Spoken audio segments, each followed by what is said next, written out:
50 தொகுதியை பாஜக கொடுக்கறதுக்கு பதிலாக அந்த 50 தொகுதி அப்படியே திமுக குத்தலாம். எதுக்கு பாஜக 50 தொகுதி? சரி ஓகே, ஓபிஎஸ் வராரு, டிடிவி வராரு, பிரேமலதா வராங்க, எல்லாரும் வராங்க அப்படின்னா கூட ரைட்டு ஓகே. 50 தொகுதி 60 தொகுதி கேட்கறது கேட்கலாம். 214 தொகுதி இருக்கு. 170 சீட்டு, 160 வந்து 170 சீட்டு வந்து திமுகவும் அதிமுகவும் நிற்கும் அவங்களே. அதில் வந்து மிச்சம் அப்போ உங்களுக்கு பார்த்தீங்கன்னா அங்கே ஒரு 30 ஒரு 34 64லேருந்து 70 சீட்டு தான் மற்ற கட்சி கொடுக்க முடியும். அதனால் அவ்வளோ சீட்டு வந்து எடப்பாடி பழனிசாமி அவர்கள் தரமாட்டார். இன்னொன்று, இந்த கோரிக்கை வைக்கிற காரணத்தினாலே அவர் பாருங்கள் சேலத்துக்கு போயிருந்தார் நேற்றுலாம். இன்னைக்கு கவர்னர் பார்க்க தான் வந்திருக்காரு. அமித்ஷாவை அவர் போய் பார்க்கல இந்த வாட்டி. ஏன் பார்க்கல? இங்கே இதை தான் சொல்ல போகிறீங்க. இதுக்கு நான் எஸ்பி வேலுமணி நம்ம ஆள் அனுப்புகிறேன், அவர்கிட்ட சொல்லி அனுப்புங்க. புரிஞ்சு போச்சா?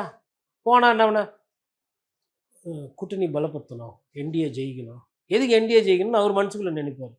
அதிமுக ஜெயிக்கணும் போலோ அப்படின்னு தானே அவருக்கு தெரிஞ்சு ஹிந்தியில் நினைப்பார். ஆனால் என்டிஏ கவர்மெண்ட்டுன்னு பேசுகிறாரு. நாடாளுமன்ற கடந்த நாடாளுமன்ற தேர்தலையே வந்து ஒருவேளை அதிமுகவும் பாஜகவும் இணைந்து நின்றுருந்தா 26 தொகுதியில் அங்கே வெற்றி பெற்றிருப்போம். அதை என்ன பண்ணணும்னா, அமித்ஷா திரும்பி அங்கே பக்கத்துலேயே அண்ணாமலைன்னு ஒருத்தர் உட்காந்து இருப்பார், கோபமாக இருக்க மாதிரி ஆங்கிரி பேர்டு காதில் போய் ஊற்றிக்கிச்சா அப்படின்னு சொல்லணும். இது தானே சொன்னேன், உனக்கு இபிஎஸ் ஒரு பிரச்சனை, அதில் ரெட்டலைன்ற ஒரு பெரிய குதிரை மேலேருந்து இறக்கி விட்டியா, போச்சா? அது என்ன பண்ணணும்னா ஜி கிட்டதுமே மாட்டி விட்டுருங்க அண்ணாமலையா. எவ்வளோ சொன்னேன் ஜி, கேட்கல. நீங்கள் தான் ஐபிஎஸ் அதிகாரி, எல்லாம் ரத்தம் துடிக்குது புஜம் அப்படிலாம் பண்ணீங்க, பார்த்துங்க 18% நொண்டி அப்படியே நின்று போச்சு குதிரை. முன்னால் நான் கேட்டேன், என்னால் நீ கேட்டேன். ஒழுங்காக சின்ன ஒரு அட்ஜஸ்ட்மெண்ட்டு, காம்ப்ரமைஸு. சரி, இவர் இபிஎஸ் தலைமையை ஏற்றுக்கிறோம் அப்படி இப்படின்னு அன்றைக்கே போயிருந்தா அண்ணாமலை இன்னைக்கு எம்பி 1,18,000 ஓட்டில் தோக்குறாரு சார்வால் கோயம்புத்தூரில். அதே 1,18,000 ஓட்டில் இவர் ஜெயிச்சிருப்பார். இவர் 2வது இடம் 4.5 லட்சம் ஓட்டு. அடுத்து வந்தது திமுக, அவர் சிங்கை ராமச்சந்திரன் நினைக்கிறார்.